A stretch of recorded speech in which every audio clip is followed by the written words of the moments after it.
Hi, I'm Teddy Burriss, your LinkedIn strategist, trainer, and coach. And I got to ask this question today. Teddy, give me some ideas of the best ways to engage with my network on LinkedIn so I can nurture the relationships with my target audience.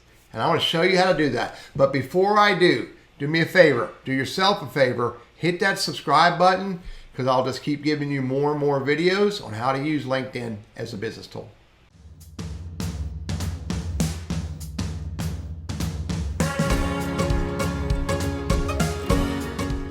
All right, so the first thing I want to share with you is something that most people don't want to do. And it's going to be under notifications. There's going to be a lot of things under notifications I'm going to share with you. So let's go look at notifications.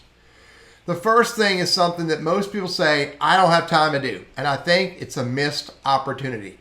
And that is to see who's celebrating a birthday. So every day, LinkedIn's going to send you this, usually in the mornings, and it's going to tell you the people that you're connected with who have their birthday set up to share, and it'll let you know who's having a birthday. Now, I have a very deliberate style here. Number one is I first search this list for people who are personally relevant to me, my friends, my personal friends, because I want to say happy birthday to my personal friends first, okay? Second thing, I look through this list and I look for people who are highly relevant to me in the context of my business, because that's the next group I'm going to say happy birthday to. And when I say happy birthday to Laurie and Deborah and to Jerry and Yvette, let me tell you what I do. I use the same customized words. I do not use that standard happy birthday thing. I write my own words in here. Happy birthday, Bruce. So I write those words and then I copy them. And then I send that to Bruce. And then look what I do next. I look for the next person who's important to me in my business. I click happy birthday. I double click here and get rid of that. And I paste the notice that I just wrote to Bruce. I change the name to Kimberly and I hit send.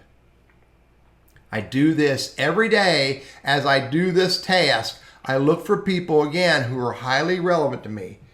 Again, I start with personal, then highly relevant. And then if there are others that I bumped into that are, friendly, I might spend a few more moments doing that.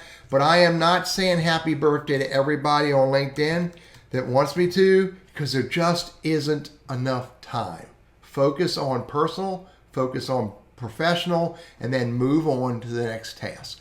Here's the next task. Again, under notifications. Option number 2, look for job shifts. Look for individuals who've got a new job. Look for individuals who have been promoted. Look for individuals, again, who are highly relevant to you. If you look at this every day, the list won't be that long.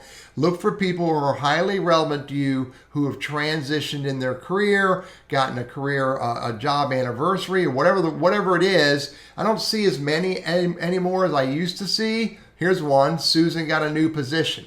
If Susan's highly relevant to you, and or if the YMCA of Greater Grand Rapids is highly relevant to you, then you should spend a moment to congratulate Susan. And what you should do, if she's highly relevant to you, is do not click this say congrats, which just sends her that's congrats on the new role. I think that's disrespectful. If she's highly relevant to you, go to her profile, find her phone number or her email address. Either call her or email her first. If you can't do that, then you can resort to this. But again, personalize it. Say something a little different than everybody else says. Here's another one. If you really want to engage with your target audience, go look for their content. Let me go look for Randy Wooden. Let me go look for Cindy Martin. Let me do this one. Try Cindy Martin, okay? Go to her profile, okay? Then scroll down to her activity and click on See All. Now, I do not spend time on the all activity tabs. I may look quickly to see if she has a new article and she doesn't. I may look quickly to see if she has a new document and she doesn't. So I'll go to her post. So I'm going to look for her post of what she shares. And I'm going to look for content that's relevant to me, that I can engage on and show Cindy that I cared enough to listen to what she shared and engage with a meaningful comment. This is all about engaging in very deliberate ways with your target audience so that you can show them again that you cared enough and you can nurture the relationships. Let's do another one. How about their company page posts? So I can go look for one of my target companies. Let's go look for, Goodwill of Northwest North Carolina. Go to the company. Once I'm on the company page, go to post. Often what I recommend do is switch from top to recent. Make sure you have the most recent and find a piece of content that's relevant to you and engage on that in meaningful ways. Now, if I I'm engaging on company page posts, I can pull my target audience, pull the leader of that company or pull the business owner or whatever, pull him into this conversation so that you're not only engaging with the company and through the marketing department whoever manages the company page, but I'm also pulling the employees, the most important target audience of that company, into this conversation. This is engaging on company page posts. Here's another really important one, which many people miss out on, and that is if you're trying to nurture relationships with your target audience through LinkedIn, look for ways to introduce them to each other. So if I want to introduce Donna to Randy, then the best way to do that would be to get Randy and Donna's email address and send one email message to copy both of them on it, copy their LinkedIn profile URLs, put it in the message, and introduce Randy to Donna via email. That's the best way to do it. Sometimes I do it via LinkedIn message, but I don't always know how often Donna or Randy are on LinkedIn. I know they get their email messages before they get their LinkedIn messages. This is a great way to nurture the relationship with your target audience. Here's another one. The other one is use LinkedIn messaging. So I could use LinkedIn messaging in very deliberate ways. Again, I could go back to Randy and I could send Randy a message, and in that message, I could help him. I can share information with him. Whatever the conversation would be, I can actually from the desktop include a picture, a video, or an image. Additionally, if you use the LinkedIn mobile app, I can send him an audio message or a video message via the mobile app. So LinkedIn messaging is further down the list. I think it's less impactful, but it is another way for you to engage with your target audience. I got a few more ideas. This one's important.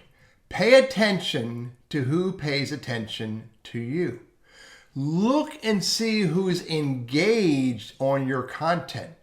If someone is engaged on your content in some meaningful way, then you want to go back and engage with them, especially if they are your target audience.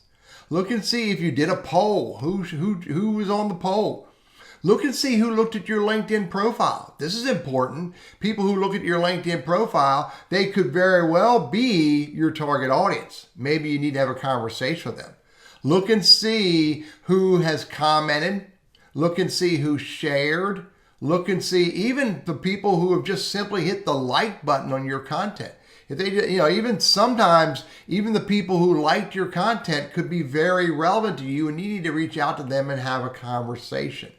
You never know why they stopped and engaged or liked it or gave you some type of, what I call social love here. So reach back out to them and strike up a conversation with them. Here's the last option. Look for ways to get into conversations with your target audience face to face.